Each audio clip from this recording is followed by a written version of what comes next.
Hey, what's up, pro wrestling fans? Welcome to the Nation's Corner. I am Front Row. Joining me, as always, is Debhausen, the great and powerful, and the greatest truck driver of all time, Tony Justice. What's up, guys? What is up? So I see Tony, How you're on y'all doing? location tonight. Where are you? Where are you located tonight? I'm in Casper, Wyoming. Casper, I was Wyoming. on my way home today. Yeah, on my way home today, and the wind kind of got too high and shut me down, so I got stuck here. Oh my goodness. Yeah. You're okay though. Everything's good.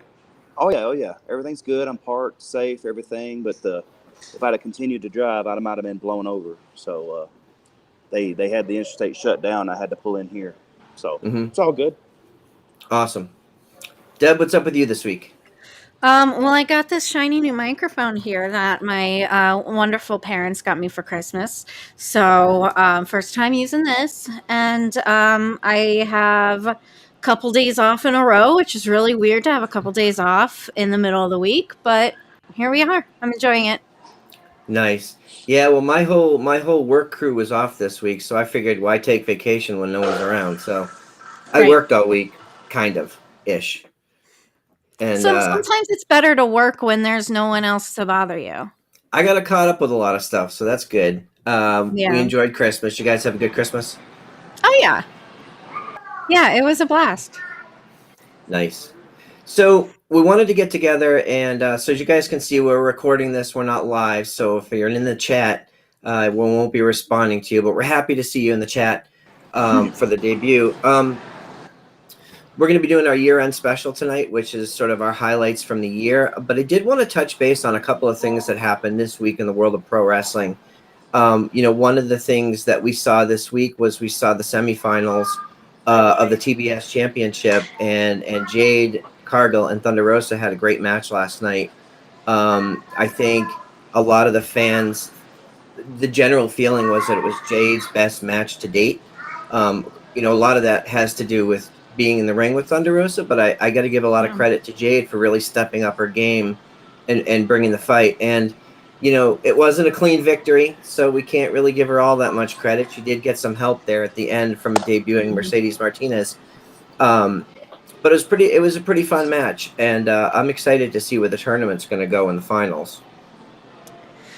Yeah, I'm really excited for the last match. I think Ruby Soho is gonna take it. That might be an unpopular opinion, but I'm pulling for Ruby. She's my girl.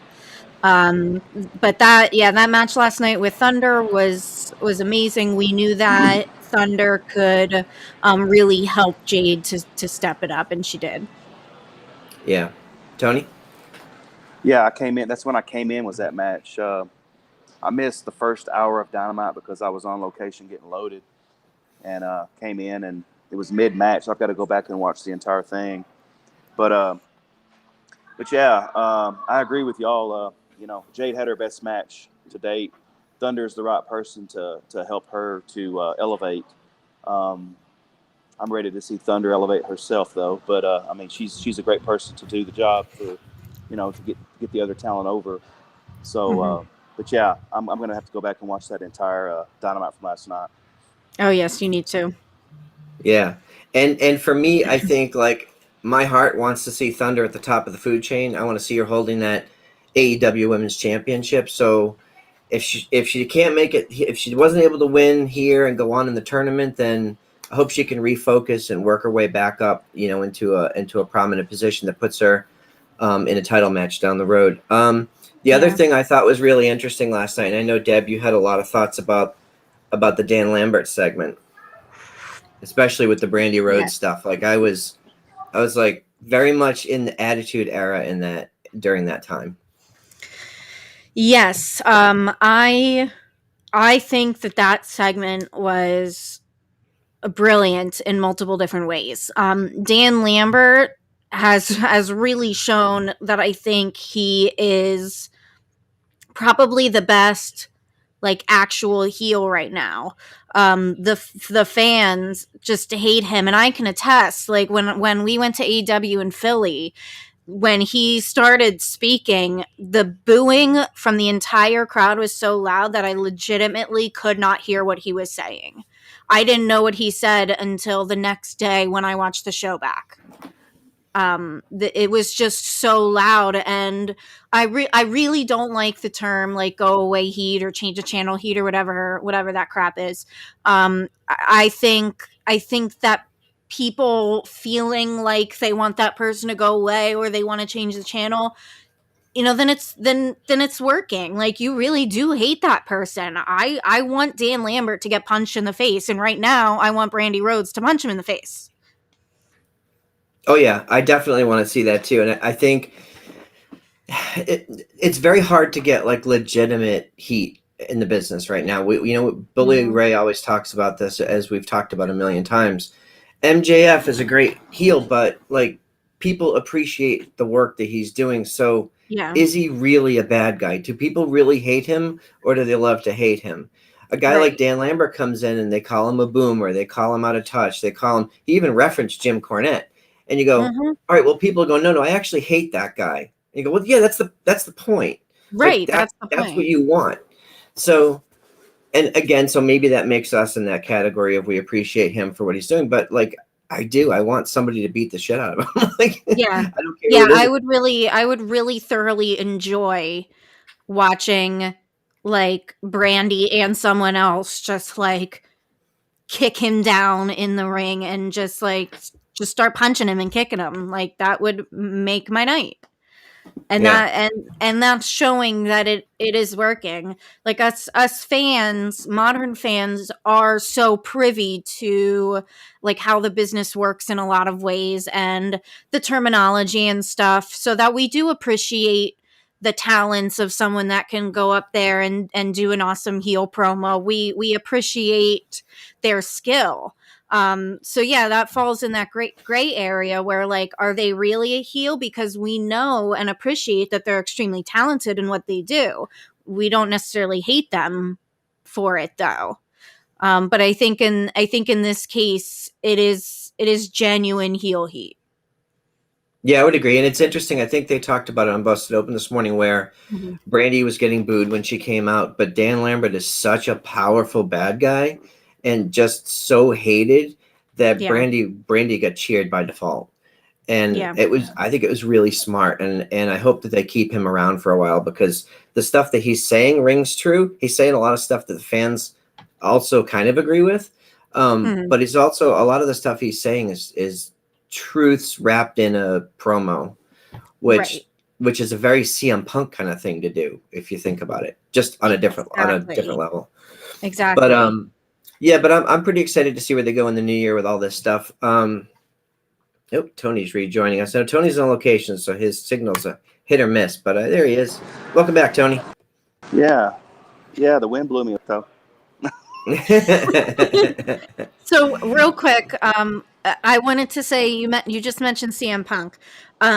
Speaking of CM Punk, I don't know if anybody else caught this, but during Punk's promo last night, he spoke a very familiar line. He said, "In this ring, on the mic, even at commentary, no one can touch me." And that's the exact same line with like the exact same inflection even. And that just made me pop. Yep. Yeah, that's very cool.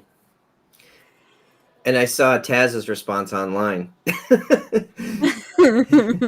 was like, whoa, hold your horses about the commentary. Wow.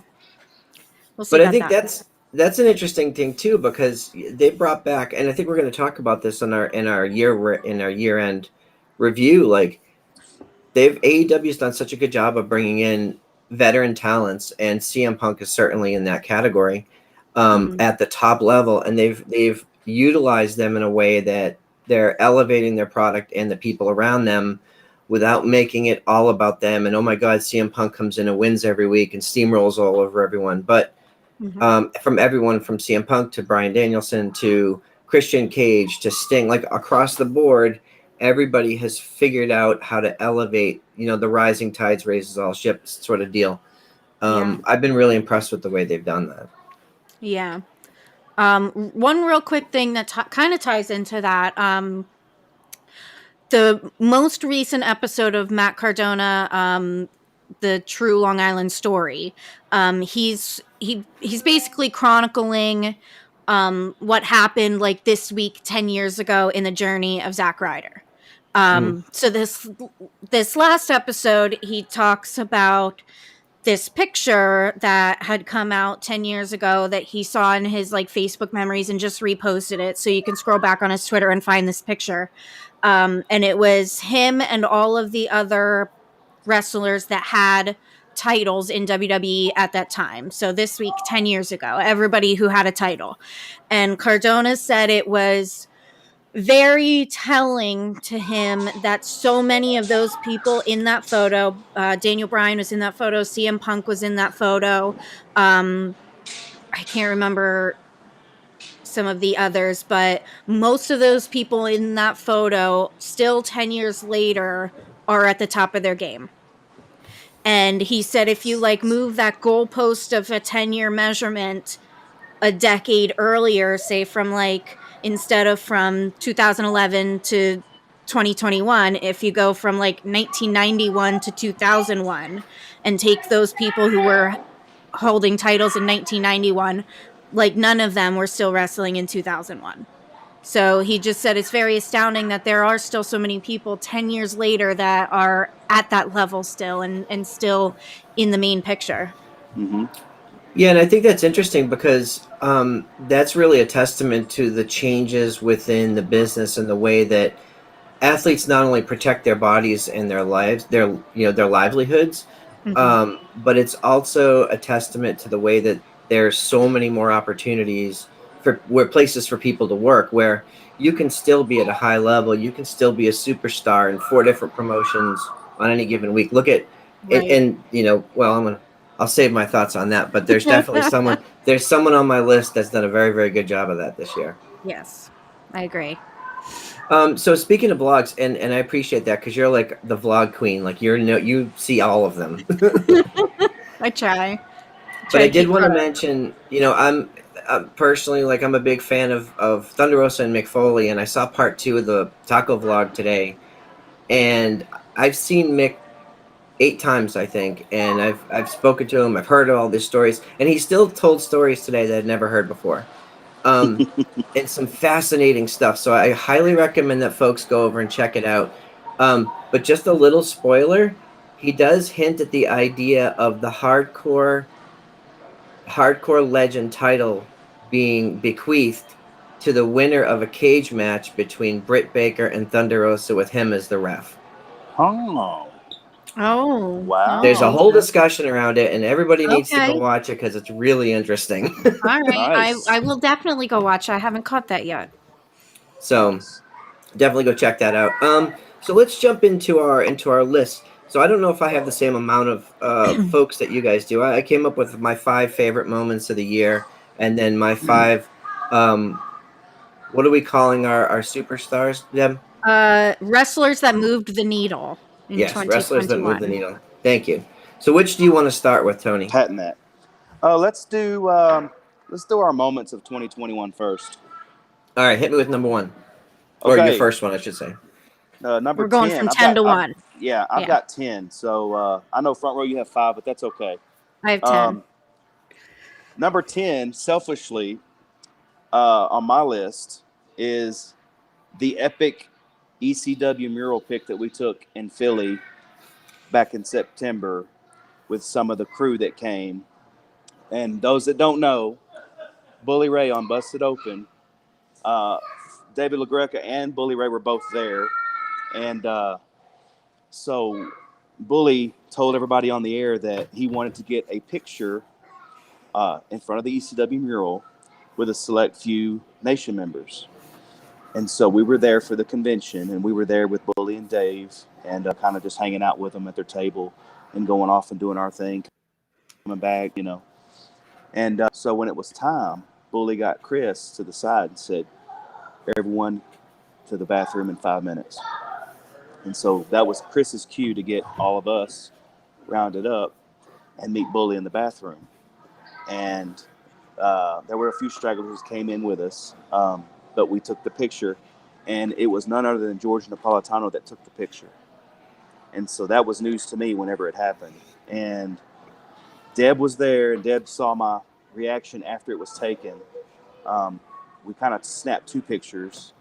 And so after the picture was done, we're all coming out of the bathroom, and the levity of that moment just hit me. Like, not only did we take a epic picture in front of a mural with Bully and Dave, and we got our Nation's Corner logo in the picture, but George Napolitano took the picture. And the history that he has in this business, of all the pictures he's taken, and we're on his photo reel. And I started crying like a damn baby. Deb was there, and she started hugged me. crying too. And and Chad actually had the pictures printed up and actually had Bully and Dave sign our pictures, and I have it on my wall at home. So that's my number 10 moment, because it deserved to be on the list for me. Awesome. Why don't you give us your bottom 5, and then Deb can give us her 5. Okay, so number 9 on my list is the La Greca Thunder Rosa confrontation at Locked and Loaded, the first one, back in May, that we were there front row. Number 8, NWA 73 and Ric Flair in St. Louis. Number 7 is AEW Double or Nothing and the return of the live crowd. And number 5 will be NWA Empower. Nice. Deb, why don't you give us 10 through 6? Okay, so my number 10 favorite moment of the year is Hangman Adam Page defeating Kenny Omega for the AEW Championship at Full Gear on November 13th. I think Hangman Page, like this storyline has been going on since the beginning of AEW. This has been a 2-year slow build towards Hangman becoming champion, and that was a great match. We discussed and Busted Open discussed how that match really showcased the talent that Adam Page has in the ring. It was probably his best match that I've seen so far. So that's my number 10. Number 9 is Trevor Murdoch defeating Nick Aldis for the NWA World Heavyweight Championship at NWA 73. That moment was special for you guys that were there. It was special for us watching, to see Ric Flair come out, and just the honor that was bestowed upon Trevor, and that you can see in his face that the weight of that honor really, really hit him. That was a very, very special moment. Number 8 is Xavier Woods becoming King of the Ring at Crown Jewel on October 21st. Personally, I did not watch it. I don't watch the Saudi shows. I know, Front Row, you agree with me on that. However, I personally love Xavier Woods. I've been a very long time fan of his. I know he has been campaigning to be King of the Ring for many years now. It's just a personal goal of his, and he finally achieved that goal. So that's really special, and I think he's doing a great job of being King of the Ring and portraying that gimmick, so to speak. And number 7 is Big E winning the WWE Championship at Raw on September 13th. Everybody knows now that Big E is just an extraordinary talent, and he finally got his moment to shine. So that was really, really amazing. And then number 6 is another really special moment: WrestleMania Night 1 main event, Bianca Belair beating Sasha Banks for the SmackDown Women's Championship. I, for one, cried. I know that Chris cried.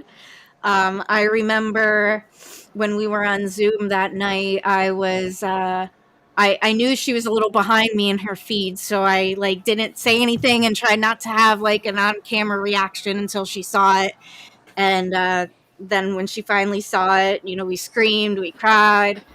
Um, I think that is groundbreaking in multiple ways, not only for the women to be the main event, but for a championship match and the first time two Black women main eventing.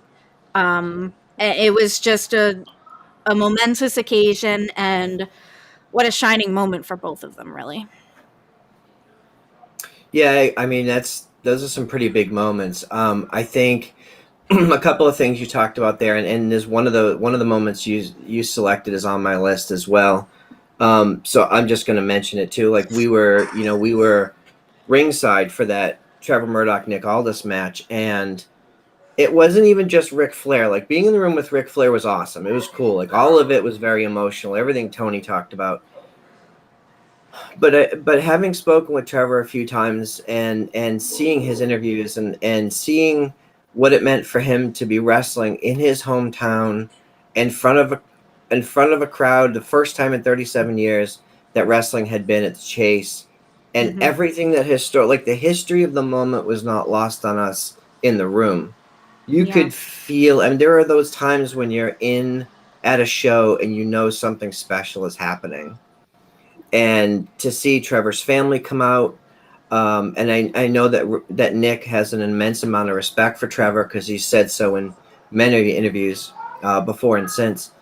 But yeah, to see the belt handed to Trevor, knowing that he was cast aside by WWE, and when he first came into the NWA, when we saw him at the first set of tapings, full transparency, I looked at Trevor and I was like, "Who is this guy?" Like, what's because you don't look at him and think that he's a world champion, but he really grew on me. And over the last few years, he's shown us what a heart and what a tough SOB he is. So we all in the room really expected him to win. And it wasn't like he was an underdog. Like I looked at that as Trevor better win this or there's going to be a problem in the room. Like he had that much of a groundswell of grassroots effort behind him. And Tony, we talked to people all weekend who were like, "Oh no, Trevor better win this," and Nick is who he is. So yeah, it was a cool moment. So yeah, I definitely agree with you on those five. Let me jump in and give you my top five, and then I want to hear your top five. So that's one of my top fives. I'm also going to echo something Tony said, and one of my big moments of the year was actually the entire Locked and Loaded pay-per-view. It was, in May in Beauty, Texas, and I love everything everything Thunder and Dave did together. I thought it was so much fun. The story they told through the whole year leading up to, this last pay-per-view, and the stuff that did with the cans and like all that was awesome. But just talking about the roster and the talent that they have over there, or that we have in Mission Pro as sponsors, I say we, right? Because we all are part of this Mission Pro family. And that Holodead genocide match was one of the hardest hitting matches I've ever seen live. We had the pleasure to sit with Mark Henry and Ryan McKinnon. Mark just kept looking over at us going, "Holy crap." Like he was like, "This is some shit. Like, what are we seeing here?" And we talked to him the next day, and for someone with his experience and stature to really be impressed by what the match that those women put together. But it was the whole pay-per-view. It was so much fun that it was really one of the most fun events I've ever been to. So like for me, that was the whole night. Another thing that, of course, CM Punk coming to AEW, it's the biggest moment of the year. It was the most impactful moment in wrestling, probably the biggest return, the most improbable. I mean, even halfway through the year, he was saying, I have no interest. Like I'm done with wrestling. And even in interviews, he's saying his decision to come to AEW wasn't that long planned. Like it was sort of, he saw the tribute and he saw the way that they handled Brody Lee's passing and the way that the family, the AEW family rallied around Brody's family and all that stuff. And he said that really impressed him. And he mentioned that in the promo this week. So I'm really excited that Punk's back. and we've seen some good stuff from him, but I don't think we've seen his best yet. Mm-mm. Not even close. So, and I think he's just sort of hanging out in the cut, giving us a taste here and there. Yeah. Of course, the all-out ending with Bryan Danielson and Adam Cole, that 1-2 punch was like you're just getting over the first thing, and then the next thing, then Bryan Danielson comes out, and it's just holy crap! Like this is the type of pay-per-view I pay for. Like this is great. Mhm. Yes. The other thing too, my number two is, I'm sorry, actually my number one is Britt versus Thunder. In the lights out match. That match to me was one of those watershed moments that put a stake in the ground and said, "This is women's wrestling.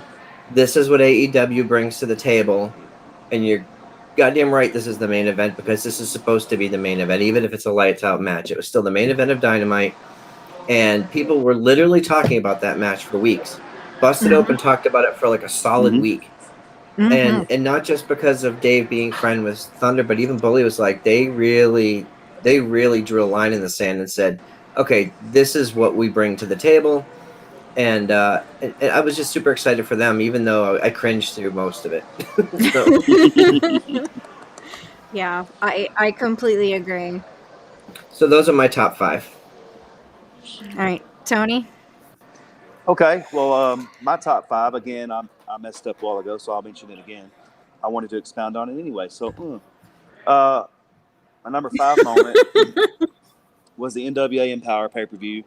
That whole night, with those women in NWA getting to do that, getting to be in that spotlight, and that final match with Chelsea, winning that trophy, and the entire women's roster was around the ring, and they were pounding the mat and everything. That was just a special moment.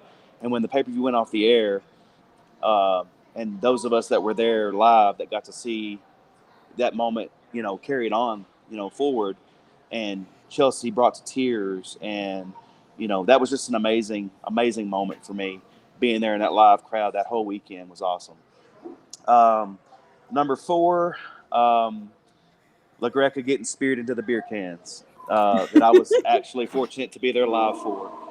When that happened, oh my God, I cannot tell you how. I mean, I've watched that moment over and over and over on YouTube, just reliving it because it was so. I mean, the way it just happened. I mean, Thunder had a running start and speared him right into those cans, and it was just an amazing visual to see that happen. And Mark was there, and Gabby. It was just awesome to see everyone's reaction. Um, and Jacob actually got to walk LaGreca to the ring along with Violetta, so that was amazing. And Jacob having that title belt that he had, it's pretty cool to Mm-hmm. see Jacob involved in that. My number three, I'm going to echo what Front Row said. Britt and Thunder, that match to main event that night was special, and just to see what those ladies put their bodies on the line for, to see the things that they did to each other in that match, and the respect given after the match. To see, Thunder and Britt both, and Britt actually, you know, just to see her get that, respect. Both of those ladies earned that respect, and I cannot wait to see chapter 2 in their feud, because it's coming. Because that right there has the makings for one of the top feuds in AEW, top both men and women. Um, I think we've just seen the tip of the iceberg when it comes to Britt and Thunder. So I cannot wait Mm-hmm. to see what else is in store. Um, Number 2, of course, the return of CM Punk. I remember where I was. I was in Illinois. I wasn't there, but I was in Illinois. And to be on Zoom with all of y'all when it happened, and just to see the emotion on his face when he come out. And, one of our own, Ezra, was in the crowd. And to hear him talk about it, the feeling like the roof came off of that place. And to see the literal emotion on his face, the tears in his eyes, when he got into the ring. And, for them to start off that Rampage with that, an hour-long show to start that off with that, and for it to be almost half an hour of CM Punk, was awesome. And I think we're all echoing the same sentiment. We're all happy he's back, where he belongs. Deb, you made the comment the other day that you can just see it on his face that he is happy where he is at. You can just tell he is happy. And so I'm just happy he's there, getting to do what he wants to do. And my number one moment, and it's another selfish moment, but my number one moment of 2021 was getting to meet the entire crew in person, getting to meet every single one of y'all in person. There is a couple that I haven't met yet, haven't been fortunate to be able to come to the two or whatever, but getting to meet y'all, after what we've gone through in 2020 when we first started hanging out on Zoom and doing the watch-alongs together, and it culminating to us meeting. And May was the very first meeting. Front row. Of course, I had met some of the crew, on my routes. When I go through their town or whatever, I'd meet them at truck stop or wherever they meet me at. But Buda, Texas, that was when I got to meet Front Row and his wife, and Scott from Long Island, and Garza and his wife, and us to be able to kick off the whole meeting of all of us getting together at certain events. Buda kicked it off. And I've been fortunate to be able to go to all kinds of things this year, because of my job, getting to go through wherever it's at, getting to just route through there, getting to load. So I'm getting to work and play at the same time. But it's just, I can't explain to y'all, and I know y'all feel the same way I do, or describe to y'all the feeling of getting to meet people that are close to you and have a bond with you, and be able to just spend time with those people and have the moments that we've had. And we haven't even begun to see the potential of us when we're all together. I mean, I think that 2021 showed, what we're capable of, and it's just going to continue. So that's my number one moment, y'all. Yeah, well, we know there's the potential to get kicked out of a hotel. Hasn't happened yet, but no, not yet. Shout out the goal to for Justine. 2022. Shout out to Justine. New Year goals. So my top 5 are very much most of the same things as both of yours. So I'll just kind of quickly run down and give some of my personal feelings.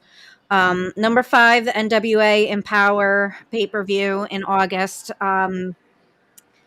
It, for me as a woman, it was extraordinarily special to see not only an all-female pay-per-view, but to see women from different companies come together, to see the camaraderie, to see Mickey freaking James, who is an absolute star, to just see her take charge and show what a badass she is. That it was so special. It was an amazing show, amazing matches. I think that's one that's gonna live on forever, and I really cannot wait for more of that. So number 4, Thunder Rosa and Britt Baker in the Lights Out match. It's no secret why 3 of my top 10 are women's wrestling related things. Because if you think about it, 2021 was really a lot about women's wrestling. That match in particular, I think that set the bar. And I've had conversations with a few people who are not wrestling fans. They don't know anything about wrestling. They don't know what the current product is. They don't even know what the show's called. And so when you say women's wrestling to them, they're like, oh, like the bra and panties matches used to be. And I'm like, no, watch this match. This is women's wrestling. That is 2 really, really good professional wrestlers. in a very violent match. So yeah, that was. I think all of us just had our jaws dropped that night. You know, we were cringing, we were hiding our faces with pillows. It was it was just that was a night. So then moving on to number 3, Bryan Danielson and Adam Cole debuting in AEW at All Out in September. You know what hasn't been said about that already? It was emotional overload that night. It was an adrenaline rush after adrenaline rush after adrenaline rush, and I loved every single second of it. Number 2, obviously CM Punk's return to wrestling at Rampage in August. I personally have always been a huge CM Punk fan. The CM Punk Best in the World t-shirt was the first wrestling shirt I ever bought. I came to wrestling a little later in life. And I never really, like, even when I first started watching wrestling, never really bought t-shirts, didn't buy merch or anything, but the CM Punk shirt was the first wrestling shirt I ever bought, and I still have it. I still wear it. All these years I have been secretly hoping that he would come back, even though all signs pointed to he was done, he was finished. You know, there was like almost every single pay-per-view, there was rumors and hype, and you know, you just kind of like get your hopes up, but you don't want to get your hopes up, and then you're let down. And it finally happened after 7 years. It finally happened, and like you said, front row, we're only hitting the tip of the iceberg with this one. This is only the beginning. And then to echo Tony in our number 1 moment, just getting to meet all you guys, getting to have the opportunity to have the amazing memories we've had. You know, it's been a rough couple of years, but this year, like, has selfishly been like my favorite year of my life. It just the stuff that we've been able to do is memories that we will all have for the rest of our lives, no matter what happens. And I've gotten to meet my best friends, and I couldn't ask for anything more. So that's it. Yeah, and I should add on to that too, because it's been such an important year for me personally. Spending so much time with you guys on Zoom and in the chats and on Discord and in person. You know, when you first meet somebody, like we had the Zoom group and we had the Discord group, and you don't know what to expect. Am I going to like these people in real life, or are they just Zoom people? Right. And then we get to meet each other over the events, and we've been to, as a group, we have to have been to 15 or 20 events this year, as you know, all pockets of us or all of us together or whatever. And it's been awesome. It's been so cool. We've had the opportunity to meet people in wrestling, but it's not even about that. It's awesome, but like, it's about the community. And I have to give all the credit to Dave LaGreca, who brought all of us together through Busted Open and through the Busted Open Nation. Without that show, I doubt very much that we would all, you know, be here together. Yeah. Right. Absolutely. So shout Front out, row, Dave. I want to echo a sentiment you just said. You said when you're talking online with people, you don't really know what to expect. But what is the first thing that me and you did whenever we met? We hugged. Mm-hmm. Yeah. And then we cried. And then Christina got RKO'd. It was very magical day.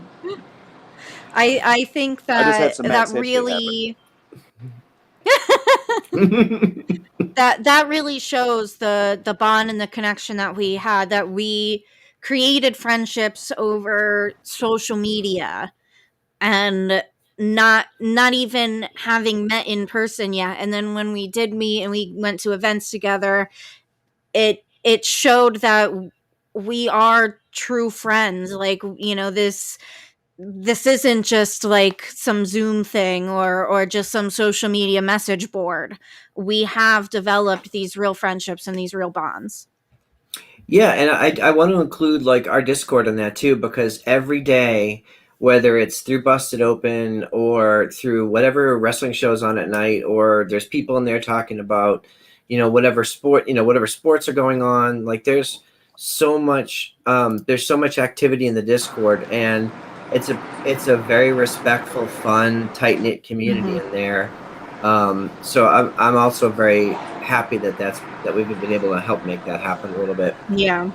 And I'm proud of that too. I'm proud of the fact that, we have helped to kind of facilitate this community of people that, not just talk about wrestling, but talk about other things too, the sports or just random stuff or how your day was, anything. Right. So let's switch gears a little bit, and as you said, we're going to talk a little bit about who our favorite wrestlers are from the perspective of, like, for us, who move the needle.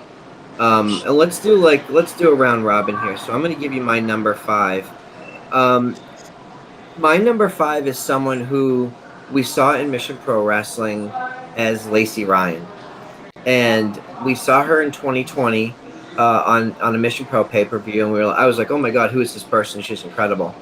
And then fast forward a very short time later, she shows up in NXT, and she's just had an unbelievable year, full of success, full of hard-hitting matches, tag team champions with Io Shirai. And she went from working small independent shows to being on global television to being one of the biggest stars in the company. She did get injured towards the end of the year, but she'll be back soon, fairly soon. But I was super happy for her, and I was proud of our friends over at Mission Pro for bringing her in and seeing the potential in her to give her the spotlight for that opportunity as well. So she's my number 5. Deb, who's your number 5? My number 5 might surprise you guys. Nick Gage. Nick Gage has had a banger of a year, man. Like at the beginning of this year, I didn't know who he was. I had never heard of him before. He was an underground indie deathmatch star that, if you weren't familiar with the New Jersey indie scene, you probably never heard of him. And he was featured on an episode of Dark Side of the Ring. Next thing you know, he's having a match with Chris Jericho on live primetime TV. And that has skyrocketed GCW into the next level. GCW, has had probably the best year of their entire run. GCW is just everywhere, right? It's just they're everywhere.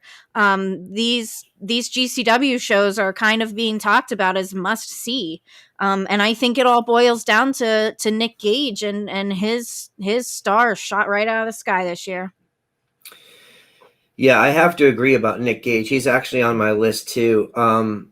He's a guy, and we were at the Charlotte show where Nick Gage faced Chris Jericho. And I actually have. Hang on. Quick, while you're grabbing that, you said, here's a guy. Yeah. He signed a pizza cutter for me. Yes. And shout out to John Madden. Yes. R.I.P. John Madden. But yeah, so like seeing him and what the whole MDK, the Murder Death Kill group crew, and the stuff that he did prior to GCW and the growing GCW into what it is. We saw him on the Dark Side of the Ring special, but I don't think in a lot of cases that those Dark Side of the Ring episodes make you feel a certain negativity towards the subject. And that special made me feel nothing but sympathy and respect for him, what he had been through, what he had come through the other side. And, I know some people who know him and have told me some stories about the stuff that he's been through, and I have a lot of respect for him. He was cool to all of us when we met him in Baltimore, and I hope he gets a bigger and bigger spotlight. Although he seems to be a guy that's just super comfortable where he is now, just growing GCW. But like you said, GCW is reaching new heights, and a lot of that is credit to his work. Mm-hmm. So Tony, your Tony, number 5? Yeah. Well, my number 5 wrestler that moved the needle in 2021 is Adam Cole. Baby. The work that he did in NXT, the years that he was there with NXT, and the Undisputed Era, him, and him showing up at All Out with him. That was an amazing moment that happened. We weren't expecting that for them to do a 1-2 punch, No. like you said. And just ever since he's gotten to AEW, the work that he's put out. I mean, the matches he's had. He's just top tier. And we haven't seen the greatest of Adam Cole. I mean, they started, and now with the addition of Bobby Fish and Kyle O'Reilly, you're kind of wondering what's going to happen with that. I think that there's good things in store for Adam Cole and AEW. So that's my number 5. cool. Well, I'm going to skip over my number 4 because it was Nick Gage, and we already talked about Nick Gage. So, Deb, who's your number 4? Okay, so Danhausen. Danhausen, I think, has captured the love of the entire wrestling industry in 2021. I have never heard anybody say one negative thing about him. Everybody loves him. He had achieved the goal of signing a contract with Ring of Honor this year, thanks to Dave Honor. And we know that he's currently recovering from an injury. He broke his leg. However, I really feel that 2022 is the year of Danhausen. I'm expecting him to do really big things when he comes back from this injury. But yeah, I mean, a year ago, most of us didn't know who Danhausen was, hadn't really seen anything he did. Especially, when the pandemic shutdown was going on, there wasn't really a lot of indie shows happening. Most of us got to know him without ever seeing him in a match. So yeah, I think he's just gonna have a great year next year. He had a great 2021. He's definitely seems to have a lot of friends in the wrestling industry in all companies. He seems to know everyone. Everyone seems to like him. So yeah, he's definitely a star. Yeah, and just to add on to what you were saying, we had the opportunity to see the nation across the nation at WrestleCade with Dave LaGreca and Mark Henry, and special guests were Matt Hardy, Caprice Coleman, and Danhausen. And my God, is that guy amazing in person. Mm-hmm. He interacted with Dave and Mark in such a special, but like nothing is scripted. Like, he's completely Danhausen. Mm-hmm. There is no, whatever his name is, I don't care. Like, he's Danhausen. And he's just in fairness, ridiculously. Danhausen is his name. Yes, but I mean, in his natural, without his human paint on. Yeah, without his human makeup. Right. But But I hope at some point they're able to air or put that in a podcast form or whatever, because it was awesome. Yeah. Tony? Yeah. And to touch on what Deb said about Danhausen, yes, he broke his leg.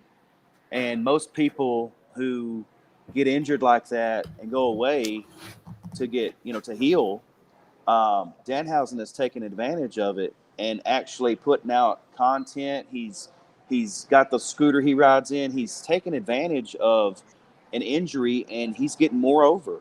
I mean, the things he's saying on Twitter, interacting with AEW talent and all that, and everything he does it's like everything he does touches to gold. Everything he touches turns to gold, and I can't wait to see what next year has in store for Danhausen. Yeah. I mean, he even got over calling the Gun Club the Ass Boys. Yeah. And Billy Gunn seems to really love it. Yeah. He does. So my number 4 wrestler that moved the needle in 2021 is someone that Front Row spoke about earlier, and that's Trevor Murdoch.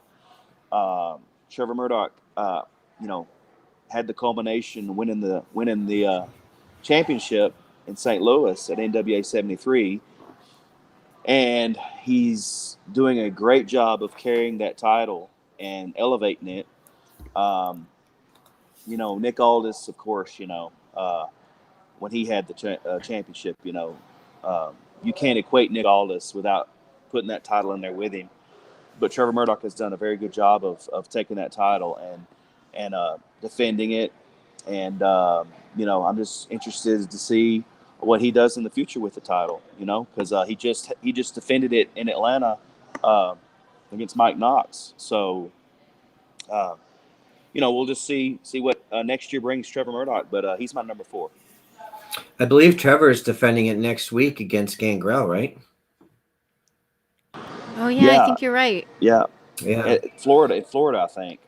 Yeah, it's part of their charity event. They're raising money for was it Hope Alive or Love Alive? I forget the name. I think it's Love Alive charity. It's the Pope's charity. So they're raising money for him and for his charity. It's pretty cool. So my number 3 is Bryan Danielson, and to me, Bryan Danielson is the story of reach the pinnacle, main eventing WrestleMania, having that WrestleMania 30 moment, the yes movement, all that stuff. If his career had ended there, it would be a storybook Hall of Fame career. He goes away, he heals from this terrible life, life-threatening and career-ending injury. He comes back. He has this great run in WWE. He was headlining WrestleMania again this past year. And then he leaves company. And he shows up in AEW and he says, I'm not here to put people over. I'm here to show you how to wrestle. You want to be an elite wrestler? I'm going to show you how to do it, and you better keep up. Nope, Tony's rejoining here. There we go. Or you better keep up. And boy, has he. He has made people work to his level. Some of the matches that he's had have been outstanding, and Debbie touched on it earlier, like his match with Hangman Page. That 1 hour time limit draw was unexpected. Not that we didn't think he was capable of it, but they dedicated a half of their primetime show. That's a lot of real estate and a lot of money to dedicate to one match. And it was amazing. Some of our friends were there in attendance in the front row watching that event and watching that match. And it was incredible. But just to see what he's done, and every single time he comes out and he kicks off a show, and you notice more often than not, he's kicking off a show. He's the opening match. And it's always a follow that match where everybody has to go, we got to follow that now. Or at least that's in my head. There's a reason why he's the opening match. We've heard Bully talk about that. He'd rather be the first match than the main event. Yep. So, yeah, I agree. So I'm excited to see what he's going to do next year. Yeah. And just watching, I think it was the match he had with Kenny Omega. It was like a tag team with the whole Elite. Just if you watch that match and just pay close attention to just his footwork and just kind of focus in on only him, it's impressive. It's astounding. He's really showing he came there to wrestle. He didn't come there to just, help younger talent and be the veteran. He wants to wrestle. Agreed. I agree with that. So my number 3 is also Bryan Danielson. Well, there you go. Yeah, I mean, and I can't say anything more that y'all have already said. The hour-long match was amazing. I'm interested to see where they go next with that whole feud there. But just how he got over in WWE organically to now coming to AEW and him organically doing the stuff he's doing now. I mean, he's just a special talent. He is to have an injury and to be put on the shelf in WWE, and them basically did him the way they did him, and he knew he wasn't done, so he had to leave that company and go to another one where he could prove himself again. I mean, and just putting out the quality of matches he's putting out. I just can't say anything more about it. I mean, he's just amazing, an amazing talent, and I'm interested to see what he's going to be doing next in 2022. Yeah. Agreed. So my number 3, I'll switch gears a little bit. Roman Reigns.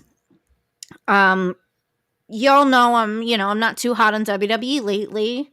It's fine. It's just not the wrestling product for me for the most part, and that's all right. However, Roman Reigns had a very, very quality year. I feel like for years, the fans never really got behind Roman Reigns. The fans kept saying like, why is Roman Reigns the next guy? Like, why are you telling us he's the next guy? Well, this year Roman Reigns proved why he's the guy. He proved, why he's the head of the table, why he's the one that's carrying on that Samoan dynasty, and why you should acknowledge him. Mm-hmm. So there Yeah, I you would go. agree. I would agree. So my number 2, and I really sort of struggle between number 1 and number 2 here. And I'm going to do it this way because of who they are and where they're located. My number 2 is Matt Cardona, and I always respected Zack Ryder. I thought his moment winning the Intercontinental Championship at WrestleMania was a huge surprise. Like, I didn't see it coming. I don't think a lot of people did because he was a fill-in for that. And it was awesome. But he leaves the company not really doing a whole lot towards the end of his run. And instead of just being Zack Ryder somewhere else, he decides, no, I'm Matt Cardona. F you, I'm going to show you what I'm really capable of. And he goes on this run, appearing in indie promotions, going to GCW, having this an unbelievable death match with Nick Gage, and winning the GCW title.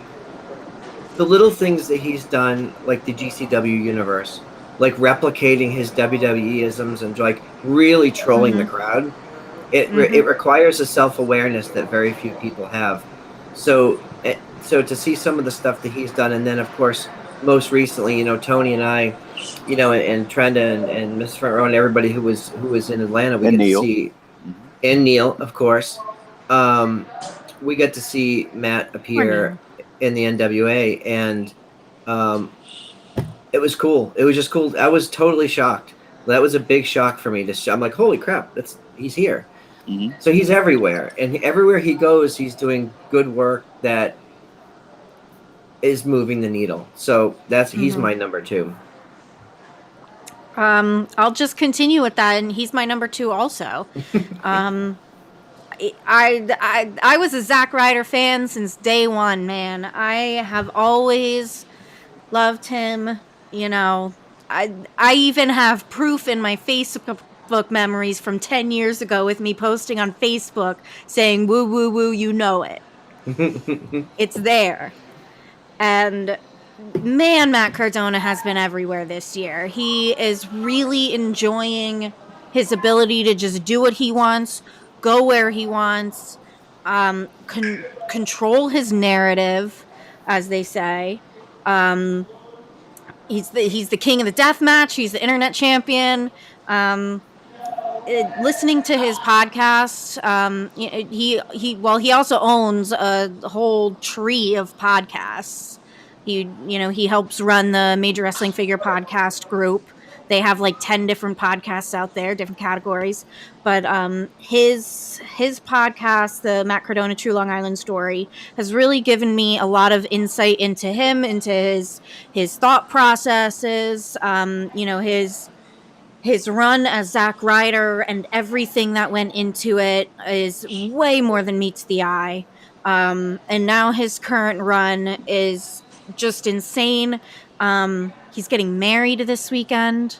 So, Congratulations to them. finally, yeah, they're getting married. I'm so happy for them. But yeah, he has had just an amazing year. And it's astounding, and I think he really has earned the respect of a lot of fans and a lot of his peers. Yeah. Agreed. My number 2 wrestler of 2021 is Roman Reigns. he has had an amazing year. This persona this character he's playing now, it fits him. Uh, the things he's done over 2021, the matches he's had that title for I don't even know how long. But one moment in particular that caught my eye and basically took me back to, oh my God, because I agree with you, Deb, that WWE is not really moving the needle for me personally, but the moment that happened on SmackDown the other night with him and Paul Heyman, I even told you, I texted you, I said, turn it on. And I did. And I mean, it was just, I was like invested in that moment, and that was all Paul Heyman, making that happen. And just you were just like, I was just watching that, TV, wondering what was going to happen next. And when Brock came out, and may we say that Brock Lesnar, the work he's doing right now is top. I mean, even better than his heel run. I mean, this is the version of Brock Lesnar that I enjoy, and I cannot wait to see that match this Saturday, day one. So I'm eagerly awaiting that match between them two. But yes, Roman Reigns is my number 2. Cool. Yeah. All right, Deb, who's your number 1? Well, I kind of have a feeling we might have the same one. Possibly. So, La Mera Thunder Rosa. Yes. She's just the best, man. She's had a ridiculous, amazing year. Mission Pro has skyrocketed. They have really made a name for themselves, not only as an independent promotion, but as, basically a training ground for the best women's wrestlers out there. And, I know her mission is to get all of those ladies signed to a major company. And so far they're having pretty good success with that. We saw the growth of Mission Pro over this year. It's been great to watch. Thunder signed with AEW this year. She had that hardcore match with Britt. We just watched her last night in the semi-finals for the TBS Championship. And we know that hopefully next year, like you said earlier, she's gonna take that next step. She's gonna switch gears and focus back on the main women's title. But yeah, she's just had an amazing year. I cannot say enough good things about Thunder Rosa. She's just the best, and I appreciate her so much. Yeah, and you're right. She is my top star of the year. We talk about moving the needle, and a couple of the things that you mentioned, I just want to expand on. Like, we're very proud of our relationship with Mission Pro Wrestling, and that, of course, is Thunder and Brian and Melanie and everybody there. But it's a whole team of people. She's built an organization that supports women, but not to the exclusion of others. She has built a locker room led by some of the best in the industry. We've seen, so many veterans come in there, and I had the opportunity to speak to Medusa recently when I was in Atlanta, and she had such wonderful things to say about Mission Pro, not just Thunder, but Mission Pro, and that's credit to the work and the leadership of Thunder. So yeah, I mean, that alone would move the needle for me. But then you look at the matches that she had in the NWA in the first half of the year. She had some unbelievable matches, some really hard-hitting, great stuff there. But then she signs in July with AEW, and the fans are like, all right, let's go. Let's go. What are we doing here? And she goes on this run of having match after match on Dark and Elevation and Dynamite. And every time she's in the ring, she elevates her opponent. Every time she's in there, she never wrestles down, and she makes people wrestle up to her level, as we saw this week on Dynamite with Jade Cargill. And of course, as you mentioned, that lights out match was unreal. It was a landmark moment. So for me, across 3 separate promotions, all the indie wrestling she's done this year. She's had some major matches with Mercedes Martinez, and now that she's in AEW, all right, let's it's gonna be on. It's gonna be really cool. But yeah, so for me for 2022, I'm really hoping that she gets back into a position where she's able to find herself at the top and challenge for the title. Personally, and I've been saying this for months, you guys all know, my fantasy booking brain would like to see Thunder versus Britt, at Double or Nothing in Vegas. I think that's your marquee match. That's the match the fans want to see. When you bring up the AEW women's division, that's the match that everybody wants to see. All respect to all of the other women in the division. There's some great talent over there, but that's the storyline. That's the story that they want told, and that's, I think, what the fans are looking forward to. Yeah. So, and those of us who have been to AEW shows and have been lucky enough to see Thunder at an AEW show, when her entrance music hits, she gets the biggest pop of the show. Probably second to none to Punk. And the crowd just loves her as soon as that music hits. No, that's an excellent point, because when I saw AEW here in August, Punk hadn't debuted yet. Mm-hmm. So Thunder definitely got the biggest response of the evening. And I posted video of it on our social medias, on our socials, and it's deafening. And Thunder even mentioned it on the vlog today with Mick Foley that, Mick had messaged Tony Khan saying, "Hey, can you get Thunderstruck?" And, Tony sent him this long response as to why the finances and the contract weren't going to work out for that song. But I thought that was pretty cool, because we've all been saying, we don't know about contracts, just make that happen. So maybe someday they'll make it work somehow. So yeah, Tony, I do like her song though. I do too. No, her song's great, and when it hits, shit's on. It's about to go down. So I am a big fan of her current song. Yeah, Tony. Yeah, I'll echo y'all's sentiments. She's my number one also. Just the things that she's been able to accomplish in multiple companies this year. NWA, Mission Pro, AEW, GCW. When she showed up in GCW, oh my God. That match she had with Alley Catch was, oh my God. It was an awesome match. And, people there in the crowd and people all over, they agree with us. I mean, she moves the needle. She just has a look about her. Her face paint, her attitude, her personality. It's an infectious personality. And I've had the pleasure of, all three of us have had the pleasure of meeting her. I have not. Oh, you haven't met her yet? No. Oh, well, then you need to meet her in 2022. That's goals. Yeah, but I know me and Front Row have met her. And she's just, she's badass. I mean, my tweet last night, one word, badass. And badass, all one word. I mean, she is the top wrestler, men and women, on my list that moves the needle. And, I mean, just everything she touches turns to gold, like I said earlier. And 2022 is going to be the year of La Mera Mera. Yes. So, Tony, you mentioned moving the needle, and that is, of course, the title of this segment. She got X23 and Thunder Rosa trending nationwide and worldwide last night. Yep. Just by her entrance. That's a needle mover. That's someone who is the comicbook.com retweeted it and took that whole thing and put it in their stories on their website last night. Nice.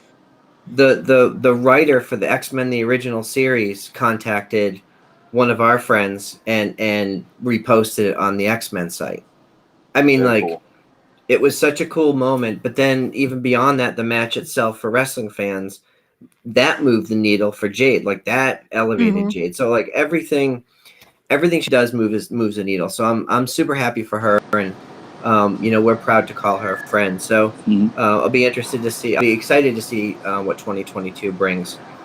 So that kind of wraps up for us. I did want to add on one little thing. I know we're gone a little bit long, but I just wanted to ask you guys, we talk about Mission Pro and all the cool stuff that they did last year, including like that steel cage match with Thunder and Allison Kay.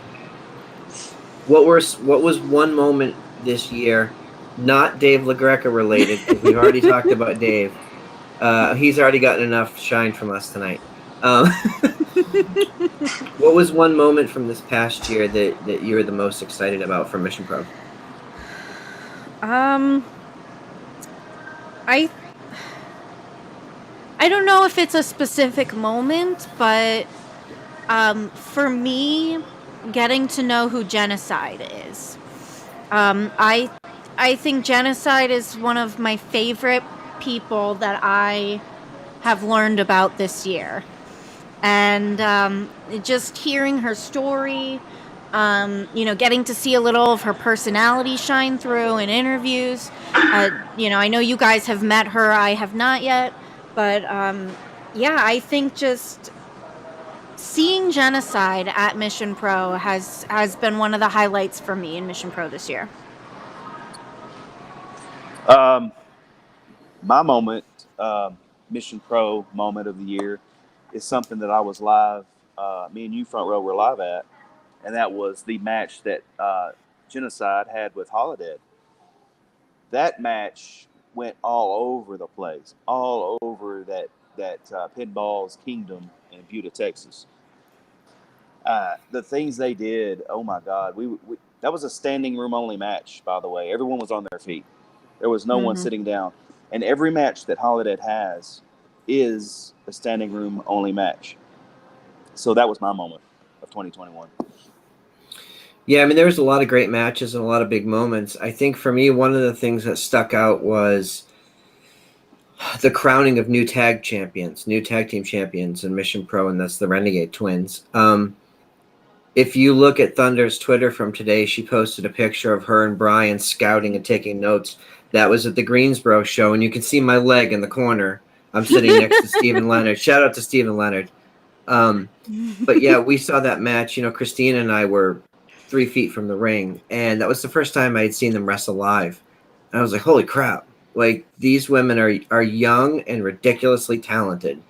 The future and the potential for them is they'll be a big deal in wrestling sooner rather than later. And I think we're going to look back on this time and say, hey, we got to see them live. We got to see them as part of Mission Pro, and we got to see them. We were there when it started, or at least when it was, building. So I'm very happy for the Renegade Twins, and I thought everything that they've done in Mission Pro has been very exciting, and I'm excited for them for next year as well. Yeah, absolutely. Yep. I agree with that. So the only other thing I want to add, I just wanted to give a shout out to the Mission Pro folks, because they were kind enough to offer us an opportunity to become turnbuckle sponsors. And I believe the next pay-per-view, Crazy Train, on January 29th at 7:30 p.m. Central, 8:30 Eastern, will be our the first show in Conroe where our turnbuckles will be displayed. So it's going to be pretty exciting. So shout out and a big thank you. Deb, I know you had something else that you wanted to add before we wrap for the evening. So we just got the news this morning that Kirk White, the owner of BTW out in California, that our own hijacker Mike is involved with. He passed away earlier last week, I believe, Christmas Eve. Yeah. So just thoughts go out, condolences go out to everyone at BTW. Hijacker, we're thinking about you. Yep. Much respect, and share that across social media as well. Okay, guys, let's wrap it up. I'm going to have a good New Year's Eve. Hope everybody has safe New Year's Eve by the time this airs, and we will see everybody next week with some more exciting wrestling stuff. See you guys all next week.